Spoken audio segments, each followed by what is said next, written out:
అమ్మ మమ్మల్ని చాలా కష్టపడి పెంచింది. చాలా. She's a great mother. అందరు అమ్మలలాగే అనుకోవచ్చు, అందరు అమ్మలు అలాగే, కానీ మా అమ్మ మాత్రం అమ్మని దేంతో పోల్చి, అమ్మ ప్రేమని దేంతో పోల్చి, కట్టుకున్న భర్తను కూడా కన్నబిడ్డలాగా చూసుకున్నాను మా అమ్మ. మా నాన్నగారు బయట వెళ్తున్నారంటే నాకు ఇంకా జ్ఞాపకం, చెప్పులు తుడిచి బయట పెట్టారు. మా నాన్నగారు ఉద్యోగస్తులైన జీతం అయితే అమ్మకు తెచ్చి ఇచ్చిన అంత పొందిగ్గా ఒద్దిగ్గా ప్రతి రూపాయిని లెక్క పెట్టుకుంటూ జాగ్రత్తగా పెంచిన జ్ఞాపకాలు ఇంకా నా జ్ఞాపకం. కలకాలం మా అమ్మ తోడుగా మాతో ఉంటుందని తరువాత తరానికి అమ్మ ప్రేమని చూపించాలి, కనిపించాలి, అనిపించాలి అని ఈ బంధాన్ని నిలుపుకోవడానికి ట్రై చేస్తున్నాం. మనుషులు మమతానురాగాలకి నిలయాలి.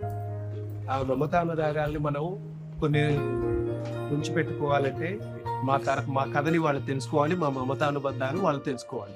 వీళ్ళ బాండింగ్ ఇంత బాగుంది. అమ్మ మాతోనే ఉండాలి అన్న ఒక స్వార్థం. రేపు ఎప్పుడైనా ఆవు లేని రోజు మమ్మల్ని పెంచిన చేతులు, మమ్మల్ని లాలించిన చేతులు జ్ఞాపకాలు శాశ్వతంగా మేము పదిలిపరచుకోవడమే కాకుండా మా బిడ్డలు కూడా రేపు వాటి జ్ఞాపకంగా పదిలిపరుచుకున్న ఒక చిన్న ప్రయత్నంలో ముందుగా మీ అందరికీ నేను థ్యాంక్స్ చెప్తాను.